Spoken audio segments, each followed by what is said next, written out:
Welcome to the Deep Dive, your shortcut to being well-informed. Today, we're plunging into something huge for businesses, how to really speed up procurement digitization. Yeah, it's definitely top of mind. There was this study, late 2024, looked at over 200 procurement execs globally. And the big finding, massive ambition, right? Especially using cool new tech like AI, everyone wants in. Absolutely. The ambition is definitely there. But, what's really revealing is that the same study, through deeper interviews, uncovered some pretty major obstacles, big roadblocks. It's not just about wanting it then. Not at all. It's about the real-world stuff that trips you up, even with the best plans. Okay, so that's what we're digging into today. Our mission for this deep dive is to look at how three big players, BP, Otto Group, and Walmart, are actually getting past these hurdles. Right. We want to give you a shortcut to understanding their strategies, what works, what doesn't, maybe some surprising lessons learned. Exactly, so you can see how they're making it happen. Let's unpack it. Okay, so before we get to the solutions, let's quickly frame the problems. One of the biggest things that came up, the classic IT bottleneck. The traditional IT investment process. Yeah. Arno Baltruchat from Otto Group, he leads their new tech ventures team. He put it really well. He said, traditional contract negotiation processes managed by IT are not geared for startup environments. That makes sense. For a big company, isn't there often a lot of pushback against ditching those old, safe ways of doing contract? Oh, definitely. You've got these conventional approaches, huge vendors, super long negotiation cycles. Right, like those 50-page contracts you mentioned. Takes months. Exactly. Months. And Arno called it overkill and much too slow when you're trying to test things out with nimble startups. So that rigidity, it just kills innovation potential. Pretty much. It ignores that whole need for trial and error, for experimentation. You end up locked into these multi-year deals based on what you hope will happen. Instead of learning as you go. Precisely. Iterative discovery just isn't part of that old model. Okay, so that's hurdle number one. What's the other big challenge they hit? The scaling problem. Let's say you actually manage to get a pilot project working, maybe focused on a couple of use cases. Great. But then taking it global. That's where they often hit a wall. Expanding that success across the whole organization globally. It's a common sticking point for procurement teams. Okay, so two big challenges. Getting the tech in fast and then rolling it out wide. You got it. So now let's look at how BP, Otto, and Walmart are tackling these, because they each have a pretty distinct approach. Let's start with BP. They have something called the Procurement Technology Garage. A technology garage. I like the sound of that. How's it different from standard R&D? Good question. It's really not traditional R&D. This unit, it runs quick, small pilots, very focused. On what specifically? Exploring emerging tech, but specifically for existing procurement problems they already know they have. The main goal is just to figure out, factually, what the ROI potential might be. So they're not just chasing the next big thing. No, exactly. Nicholas Wright, who heads the garage, he stressed they're data-led in the selection of problems. Problem first, then find the solution. And the pilots themselves sound super fast, 3 to 6 months typically. Yeah, very quick turnaround. And then they give a clear recommendation. Thumbs up, thumbs down, maybe somewhere in between. But always with the data, the results, the business case. What I find interesting is how they view pilots that don't work out, not as failures, but as learning.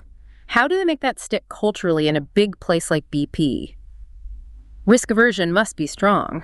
It has to be a deliberate cultural shift, treating every attempt as data gathering. It lets them try riskier, newer things. Look at their Certuo AI example. Okay, tell me about that. What was the problem? A really common one, actually. Procurement managers were sinking weeks, sometimes months, into developing these category strategies. They just sat on a shelf. Exactly. As Nicholas Wright said, they weren't being lived in the organization. Okay, so the Garage Pilot Certuo, this AI tool for strategy development. 3 months, what happened? The results were pretty striking. The strategies Certuo helped create, much higher quality, like 10 times more insights on average. Wow. And they weren't just about cost savings. They looked at other value, like sustainability. Yeah. Plus, and this is the kicker, it cut the development time in half. Yeah. 50% faster. 50%, that's huge. But beyond the numbers, what was the real key factor that made BP scale Certuo globally? Was it just the time savings? Well, the time saving was crucial, but it's what they did with that saved time that mattered most. Okay. It freed up the managers to actually focus on getting buy-in, engaging the organization, making sure the strategies were used, reducing the risk of them just being ignored. So the efficiency gain directly translated into better implementation. Exactly. It wasn't just about making the strategy faster, it was about making it stick. And that's why they rolled it out globally. Fascinating. Okay, let's shift gears to Otto Group, e-commerce giant. They have a ventures client unit, ODTODOCK6. Their angle is different, right? No financial investment. Right? It's a really unique model. They work with startups on experiments, co-developing things, but they don't put money into the startups themselves. They pilot it, then hand it off. It's a neat way to de-risk innovation. How does that work in practice? Does it speed things up? Definitely. Arno Baltruchat pointed out, startups can react fast to our needs. And crucially, we can move faster to partner because we don't need the due diligence check and overhead required for a Series A investment. Skips the whole VC process. Totally. And the proof is in the pudding. Yeah. 50 non-investment partnerships in just 4 years. 50. That's rapid. So how do they structure it? Problem first or tech first? Yeah. And the contracts. Still problem first. They identify a sizable, strategically important business problem, then they go looking for startups. And the contracts are super lean, like 3 to 6 pages, finalized in weeks, not months. Wow. And the pilots themselves, short, 2, maybe 3 months. Just enough for quick learning. And adoption rate. About 40% of the piloted tech gets adopted. Things like automated checks for damaged products or ESG scoring tools, or, environmental, social, governance stuff. Adds value beyond just cost. That short time frame must enforce real discipline. Let's talk Pactum AI. That was about managing the long-tail suppliers, right? Loads of small, non-strategic deals. How'd they pilot AI for actual negotiations? Seems tricky. Yeah, they teamed up with Pactum, this AI negotiation software startup, early 2024. The pilot was very specific. Could an AI chatbot handle simple negotiations? Things like payment terms, basic discounts. With real suppliers. With real suppliers. But they were careful. Buyer involvement was key, and they picked less strategic products. Focused on suppliers with spend between $100K and $250K annually. Limited the risk, Total spend involved was about $24 million. Okay, makes sense. And the results? Pretty impressive. Nearly 65% of the suppliers they invited actually said yes to negotiating with the bot. Really? Suppliers were okay with that? Apparently. And of those who engaged, 70% successfully closed deals. And it generated actual incremental savings. So what was the most surprising thing there? And what does it hint at for AI in procurement? For me, it was that high acceptance rate from suppliers. Maybe they're more ready for this than we thought, at least for simpler stuff. Based on that success, Otto quickly moved on. How so? They invited bigger suppliers. Finished that first phase in just 3 months. By the end of 2024, they had a plan ready to expand automated negotiations for more complex things, like pricing, bonuses. So it's moving beyond simple terms. Yeah, and this year, the whole project is actually moving into one of their operational excellence centers.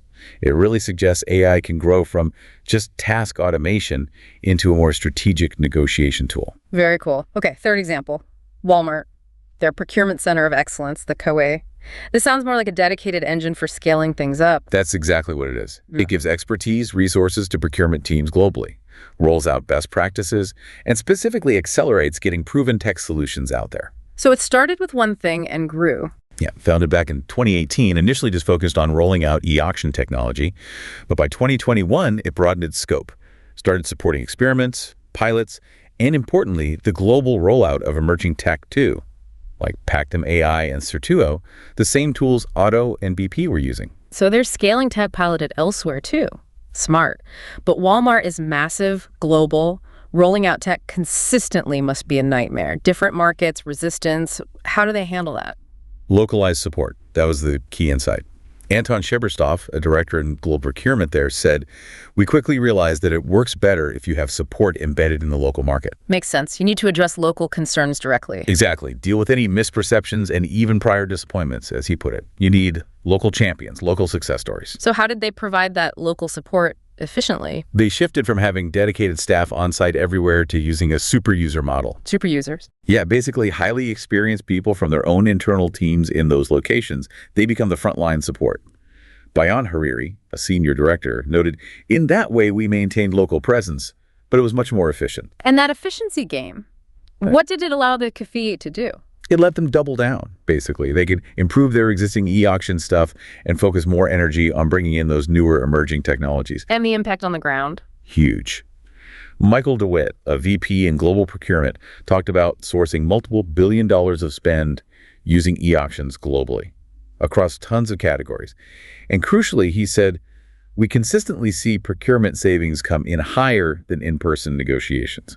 Billions. Okay, Yeah. that shows the power of a dedicated, adaptable scaling engine. Absolutely. So bringing this all together, what's the main takeaway for you, the listener? It seems like the type of accelerator you need really depends on the tech itself. That's the core insight, exactly. It's about matching the structure to the stage of the technology. Are you exploring something brand new, co-developing something early stage, Right. or scaling something already proven? Right. So garages, like BP's, seem best for that initial exploration of emerging tech. Figuring out the basic ROI, answering that question, is this even right for us? Yep, they're your exploration labs. Then you have Otto's venture client unit model that's ideal for co-developing early-stage innovations, working hand-in-hand with startups. Your collaborative R&D partner, almost, but faster and without the equity headache. Right. And finally, the COEs, like Walmart's.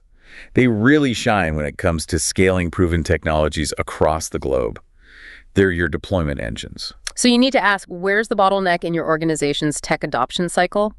Exploration, Yeah. co-development, scaling. It's a critical question.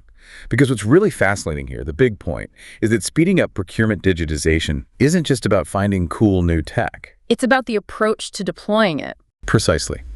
It's the structure, the process, the mindset that's often more important than the tool itself.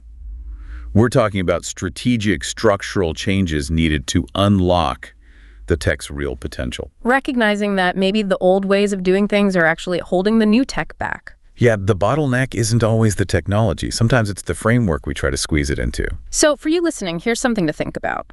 Reflecting on your own organization, where might your current processes be, perhaps unintentionally stifling innovation?